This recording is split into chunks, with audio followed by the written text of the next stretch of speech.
வணக்கம் ஸ்ரீ குபேரன் டிவி நேயர்கள் லட்சுமணா அன்பு வணக்கங்கள். இப்போ நம்ம பார்க்க போகிறது வார ராசி பலன் 10ஆம் தேதியிலேருந்து 16ஆம் தேதி வரை எப்படி இருக்க போதுன்னு பார்க்க போகிறோம். ஸோ எப்போதுமே சொல்கிறதாங்க, ராசிக்கு பார்ப்பதை விட லக்னத்தை பார்க்க ரொம்ப பர்ஃபெக்டாக இருக்கும். உதாரணமாக ஒரு மகர லக்னம் விருச்சிக ராசினா நீங்கள் விருச்சிக ராசிக்கான பலன்களை பார்க்குறத விட மகர ராசிக்கான பலன்களை பார்க்கும்போது ரொம்ப பர்ஃபெக்டாக இருக்கும். முதல்ல வரது புது பலங்கள், அதுக்கப்புறம் பார்த்திங்கன்னா உங்களுக்கு தசாபுக்தி பலங்கள் வரும். ஸோ உங்களுக்கு என்ன தசாபுக்தி அந்தரங்கள் வருதோ அதை வந்து மிங்கிள் பண்ணி பார்க்க ரொம்ப பர்ஃபெக்டாக இருக்கும். வீடியோட எண்டில் டிப் ஆஃப் த வீக் இருக்குது, மறக்காம பாருங்கள். கும்பராசி. ஸோ கும்பராசிக்கு வந்து பார்த்திங்கன்னா உங்களுக்கு ராசி அது சனி வந்து பார்த்திங்கன்னா உங்களுக்கு ராசியிலே இருக்கும்பொழுது என்ன மாதிரி விஷயங்கள் இருக்கும்போது நல்ல ஏற்றங்களும் கொஞ்சம் சின்ன சின்ன சோம்பேறித்தனங்கள் அதிகமாக இருக்கிறதுக்கான வாய்ப்பு இருக்குது. சொத்துக்கள் ஏதாச்சும் வாங்கலாங்கிற எண்ணங்களை ஏற்படுத்தும். புதிய வண்டி வாங்குறதுக்கான யோகங்களும் சிறப்பாக இருக்குங்க. அதுக்கப்புறம் உங்களுக்கு 2-11ஆம் அதிபதியான குரு. ஸோ 2-11ஆம் அதிபதியான குரு வந்து பார்த்திங்கன்னா உங்களுக்கு வந்து 4ல் இருக்கும்போது சொத்துக்களாக நல்ல லாபங்கள் நல்ல ஏற்றங்கள் வரதுக்கான வாய்ப்பு தான் ரொம்ப நல்லாயிருக்கு. 3 மற்றும் 10ஆம் அதிபதியான செவ்வாய் 5ல் இருக்கும்போது புதிய ஒப்பந்தங்கள், மற்றபடி வந்து ஆன்மீக சுற்றுலா போகிறதுக்கான வாய்ப்புகள், குழந்தைகளுடைய விஷயங்கள்லாம் வெற்றிகரமாக நடப்பதற்கான வாய்ப்பு ரொம்ப நல்லா இருக்குங்க. ஸோ அது ரொம்ப நல்ல விஷயந்தான்.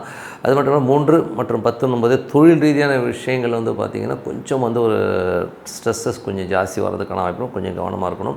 தொழில் வந்து அகலக்கால் வைக்காமல் இருக்குது. ஏன்னா 8 சம்மந்தப்படும் போது நம்ம தகுதிக்கு மீறி அகலக்கால் வைக்காமல் இருக்குது ரொம்ப ரொம்ப நல்லதுங்க. அதுக்கப்புறம் பார்க்கும்போது உங்களுக்கு வந்து கும்பராசிக்காரர்களுக்கு வந்து 5ஆம் அதிபதி. ஸோ 5ஆம் அதிபதியான புதன் வந்து பார்த்திங்கன்னா 2ல் நீச்சமாக இருக்கும்போது கேவலமாக பேசுகிறது, ஒருத்தரை தூக்கி எறிஞ்சு பேசுகிறது, இந்த மாதிரி விஷயங்கள் இருக்கும். கொஞ்சம் கேவலமாக குடும்பத்தில் நடந்து கொள்வதற்கான வாய்ப்புகளும் கொஞ்சம் கவனமாக இருக்குது, ரொம்ப ரொம்ப நல்லது. கொஞ்சம் அவமானங்கள் குடும்பத்தில் ஏற்படுவதற்கான வாய்ப்பு இருக்குன்னா கொஞ்சம் கவனமாக இருக்குது, ரொம்ப ரொம்ப நல்லதுங்க. அதுக்கப்புறம் பார்க்கும்போது உங்களது 6ஆம் அதிபதி. ஸோ இது மட்டும் இல்லாமல் குழந்தைகள்ட்டும் பேசும்போது கொஞ்சம் கேர்ஃபுல்லாக இருக்கும். முதல் குழந்தை வந்து நம்மளை அவமானப்படுத்துறதுக்கான வாய்ப்புகள் நிறைய இருக்குது. 6ஆம் அதிபதியான சந்திரன்.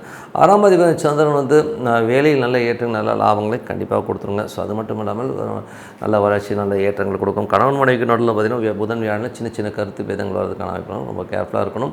அதுக்கப்புறம் பார்க்கும்போது உங்களுக்கு 8ஆம் அதிபதியான புதன் வந்து 2ல் நீச்சமாக இருக்கும்போது கொஞ்சம் தேவையில்லாத பேச்சுகள், தேவையில்லாத வாக்குவாதங்கள், அவமானங்கள் கிடைக்கிறதுக்கான வாய்ப்புகளும் கொஞ்சம் கவனமாக இருக்கணும். 9ஆம் அதிபதியான சுக்கிரன் வந்து உங்களுக்கு ஆட்சி பலத்தோடு பரிவர்த்தனை நாளில் இருக்கும்போது சொத்துக்கள் சார்ந்த விஷயம் ரொம்ப சிறப்பாக இருக்கும். 10ஆம் அதிபதியான செவ்வாய் வந்து பார்த்திங்கன்னா உங்களுக்கு 5ல் இருக்கும்போது தொழில் ரீதியான விஷயங்கள் அகலக்கால் வைக்காமல் இருக்கிறது ரொம்ப கவனம் தேவை. மற்றபடி 11ஆம் அதிபதியான குரு வந்து உங்களுக்கு வந்து பரிவர்த்தனையில் வந்து 2 வரும். பெரும் வருமானங்கள் நல்ல லாபங்கள் வருவதற்கான ரொம்ப சிறப்பாக இருங்க. ஸோ இதெல்லாமே வந்து பொது பலன்கள். இப்போ பார்க்க போகிறது தசாபுத்தி பலன்கள். கும்ப லக்னமாக இருந்து சூரிய தசாபுத்தியான சூரியன் வந்து 7ஆம் அதிபதி வந்து உங்களுக்கு ராசியிலே இருக்கும்பொழுது திருமணம் சுப நிகழ்ச்சிகள் சார்ந்த விஷயங்கள் நடப்பதற்கான இப்போ ரொம்ப சிறப்பாக இருக்குங்க. ஸோ நல்ல விஷயங்கள் பார்ட்னர்ஷிப் சம்மந்தமான விஷயம் ரொம்ப சிறப்பாக இருக்கும்.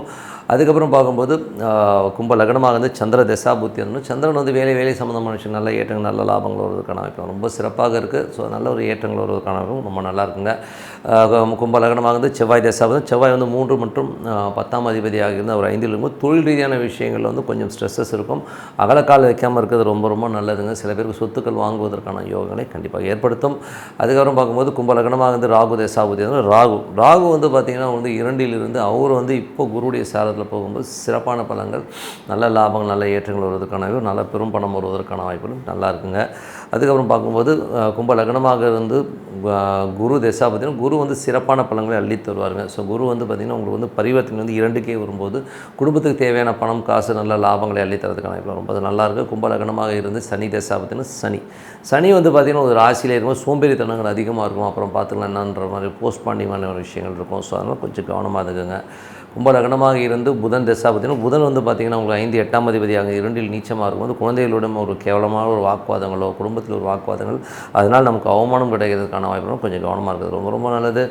அதுக்கப்புறம் பார்க்கும்போது கும்ப லக்னமாக வந்து கேது தசாபுத்தி வந்து கேது வந்து பார்த்திங்கன்னா 8ல் இருக்கும்போது லீகல் சம்மந்தமான விஷயங்கள் ரொம்ப கவனமாக இருக்கணும். அது மட்டும் இல்லாமல் கணவன் மனைவியினுடைய வந்து நிறைய கருத்து பேதங்கள் ஸ்ட்ரெஸ்ஸஸ் வரதுக்கான வாய்ப்புகள் கொஞ்சம் பார்த்துக்கிறது ரொம்ப நல்லது. கும்ப லக்னமாக வந்து சுக்கிர தசாபுத்தி வந்தவங்க சுக்கிரன் வந்து பார்த்திங்கன்னா உங்களுக்கு வந்து பரிவர்த்தனையில் வந்து 4ல் இருக்கும்போது நல்ல லாபம் சொத்துக்கள் தாயார் சம்மந்தமான விஷயம் நல்ல லாபம் கிடைக்கிறதுக்கான ரொம்ப சிறப்பாக இருக்குங்க. ஸோ என்னை பொறுத்தவரை வந்து ஒரு கால்குலேஷனுங்க. ஸோ இது வந்து எது நல்லது கெட்டதுங்கிறதும் நம்ம நோட் பண்ணி வச்சு அது பிரகாரம் வந்து பிளான் பண்ணி போகும்போது சிறப்பான மாற்றங்கள் நல்ல விஷயங்கள்லாம் கண்டிப்பாக நடக்குங்க. Tip of the week. So tip of the வீக்கில் வந்து பார்த்திங்கன்னா இப்போ நம்ம பார்க்க போகிறது பரிகாரங்கள் யாருக்கெல்லாம் பலிக்கும் பலிக்காது. ஸோ இதை வந்து மேஜராக வந்து எல்லோருமே தெரிஞ்சுக்கணும். ஸோ ஏன்னா எல்லோருமே வந்து கண்மூடித்தனமாக இந்த பரிகாரம் பண்ணுங்கள் அந்த பரிகாரம் பண்ணுங்கன்னு சொல்கிறாங்க. ஸோ அந்த மாதிரி பரிகாரம் பண்ணால் என்ன மாதிரி நடக்கும், ஸோ பரிகாரம் பண்ணாமல் அந்த பிரச்சனையிலேருந்து நம்ம எப்படி வெளியில் வர்றது, ஸோ இதை பற்றி தான் வந்து இந்த டிப் ஆஃப் த வீக்கில் சொல்ல போகிறோம். ஸோ பரிகாரங்கள்ன்றது வந்து பார்த்திங்கன்னா ஜென்ரலாகவே வந்து பார்த்திங்கன்னா ஒரு பாதக ஸ்தானத்தும் ஒரு பாதகாதிபதியாகவோ இல்லை பாதக ஸ்தானத்துலேயோ வந்து அந்த பரிகார கிரகங்கள் இருந்தது. இப்போ உதாரணமாக ஒரு 7 வந்து ஒரு பரிகாரம் பண்ணுறோம்னா அங்கே வந்து உங்களுக்கு பாதகாதிபதியாகவோ பாதகமாகவோ இருந்ததுன்னா அந்த பரிகாரங்கள் வந்து அவ்வளோ பர்ஃபெக்டாக எடுக்காது. நம்பர் 1. ரெண்டாவது வந்து உங்களுக்கு வந்து இன்னொரு விஷயம் என்னென்னா அஷ்டமாதிபதியோட தொடர்பு. எந்த பரிகாரத்தும் இப்போ சப்போஸ் வந்து ஒரு 7ஆம் இடத்துக்கு வந்து ஒரு பரிகாரம் பண்ணுறீங்க, அந்த 7 வந்து அஷ்டமாதிபதி இருக்காருன்னா அந்த 7க்குரிய அந்த பரிகாரத்தை நீங்கள் பண்ணிங்கன்னா அந்த பரிகாரம் பலிக்காது. இன்னும் கேட்டிங்கன்னா அந்த பிரச்சனைகள் அதிகமாகுங்கிறது தான் உண்மையான விஷயம். அதுக்கப்புறம் வந்து இன்னொரு கிரகம் என்னென்னா செவ்வாயுடைய பார்வையோ செவ்வாயுடைய சேர்க்கையோ செவ்வாயுடைய விஷயங்கள் வந்து இணைவு இருக்கிற பரிகாரங்கள் வந்து கண்டிப்பாக பலிக்காது. காரணம் என்னென்னா காலபுருஷனுக்கு அஷ்டமாதிபதி அதை 8ஆம் அதிபதியாக இருந்து அவருடைய பார்வையிலையோ சேர்க்கையிலையோ இருக்கிற பரிகாரங்கள் வந்து நமக்கு வந்து ஒர்க்கே ஆகாது. அது ரொம்ப நெகட்டிவிட்டியான பலன்களை கண்டிப்பாக கொடுக்கும். ஸோ அதை வந்து நம்ம மைண்டில் வச்சுக்கணும்.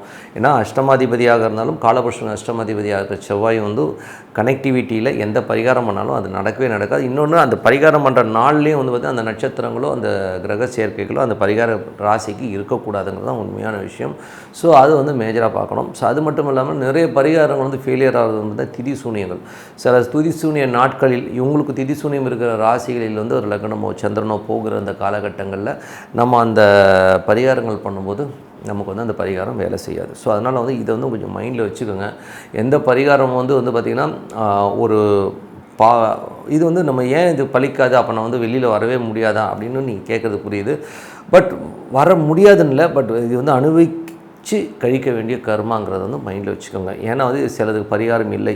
70% விஷயங்களுக்கு வந்து பரிகாரம் கிடையாது. ஏன்னா வந்து எப்படியாச்சும் இந்த கனெக்டிவிட்டியில் வந்து உட்காந்துரும். ஓகேங்களா? ஸோ அந்த அப்படி இருக்கும்போது நம்ம என்ன பண்ணலாம் அப்படின்னும்போது என்னை பொறுத்தவரை ஒரு பிரார்த்தனை. ஸோ இறைவன்ட்டு வந்து பிரார்த்தனை பண்ணலாம். ஸோ மனதார வந்து இறைவனை பிரார்த்தனை பண்ணி மற்றவங்களுக்கு அன்னதானம் பண்ணுறதோ மனதார வந்து ஒரு இறைவனுக்கு வந்து ஒரு பிரார்த்தனை வச்சுட்டு வந்தீங்கன்னா கண்டிப்பாக வந்து அதுக்கான ரிலீஃப் அந்த விஷயத்தில் தான் கிடைக்க முடியும். பரிகாரங்கிறது வந்து பார்த்திங்கன்னா ஒரு மெடிசன் எடுக்கிற மாதிரி. ஸோ அந்த மெடிசன் எடுத்திங்கன்னா என்ன ஆகும், அது சைடு எஃபெக்ட் கொடுக்கும்ன்றதை நீங்கள் மைண்டில் வச்சுக்கோங்க. ஸோ இந்த மாதிரி விஷயங்கள் இருந்ததுன்னா இந்த பரிகாரம் ஒர்க் ஆகாது. அதே இந்த பிரார்த்தனைகள் வந்து இறைவன். ஸோ இறைவன்கிட்ட வந்து நம்ம முழுசாக ஒப்படைச்சு நம்ம வந்து இறைவனை சரணாகதி அடைஞ்சு எனக்கு வந்து நல்ல வழி காட்டுங்கிறத வந்து நம்ம பண்ணும்போது கண்டிப்பாக எப்பேற்பட்ட பிரச்சனைக்கும் ஒரு தீர்வு கிடைக்கும், ஒரு வழி கிடைக்குங்கிறது தான் உண்மையான விஷயம். ஸோ எல்லோருக்குமே வந்து அது ஒரு என்ன சொல்கிறது, இதை வந்து நீங்கள் பண்ணி பாருங்கள். ஏன்னா என்னை பொறுத்தவரை நான் நிறைய பேர் சஜஸ்ட் பண்ணுறதுன்னு பிரார்த்தனை தான் சொல்லுவேன். பரிகாரத்தை விட நீங்கள் பிரார்த்தனை பண்ணுங்கள். மனதார இறைவனை பிரார்த்தனை பண்ண அதுக்கான தீர்வு வந்து நம்ம கூடவே வந்து ஒருத்தன் வந்து நமக்கு வந்து கிளியர் பண்ணி கொடுக்கறதான் நம்ம வந்து கண்ணெதிர்க்க பார்க்க முடியும். ஸோ அதனால் வந்து பிரார்த்தனை பண்ணுங்கள். பரிகாரம் இருக்குது, சிம்பிளான நிறைய சின்ன பரிகாரங்கள் இருந்தாலும் இந்த தொடர்பு அஷ்டமாதிபதி 8ஆம் அதிபதி தொடர்பு இருந்தால் அந்த பரிகாரம் வேலை செய்யாது. திதிசூனிய கனெக்டிவிட்டியான அது உங்களுக்கு திதிசூனிய ராசிகளில் நீங்கள் பரிகாரம் பண்ணும்போது அந்த பரிகாரங்கள் பலிக்காது. ஸோ அதுக்கு ரொம்ப பர்ஃபெக்டாக பார்த்துக்கணும். ஸோ இந்த மாதிரி விஷயங்களை மட்டும் கொஞ்சம் கவனமாக இருந்துங்க. மற்றபடி எல்லாமே சிறப்பு தாங்க. ஸோ நல்ல விஷயங்கள் நல்ல மாற்றங்கள்லாம் இருக்கணும்னா நமக்கு வந்து ஒரு பிரார்த்தனை அவசியம். டெய்லி வந்து நான் தான் சொல்லுவேன், நீங்கள் வந்து 3 வேளை சாப்பாடு 1 வேளை தூக்கம் எப்படி அவசியமோ இது மாதிரி மனதார இறைவனை வந்து ஒரு பிரார்த்தனை பண்ணும்போது கண்டிப்பாக நம்ம அடுத்த லெவல் போகிறதுக்கான ரொம்ப சிறப்பாக இருக்கும்னு சொல்லிட்டு உங்களோட விடைபெறுவது உங்கள் லக்ஷ்மி நாராயணன். நன்றி, வணக்கம். ஸ்ரீ குபேரன் டிவியை பார்த்தமைக்கு நன்றிகள். மேலும் இது போன்ற தகவல்களை தெரிந்து கொள்ள ஸ்ரீ குபேரன் டிவியை சப்ஸ்கிரைப் செய்யுங்கள். மறக்காமல் பெல் ஐக்கானை கிளிக் செய்யுங்கள்.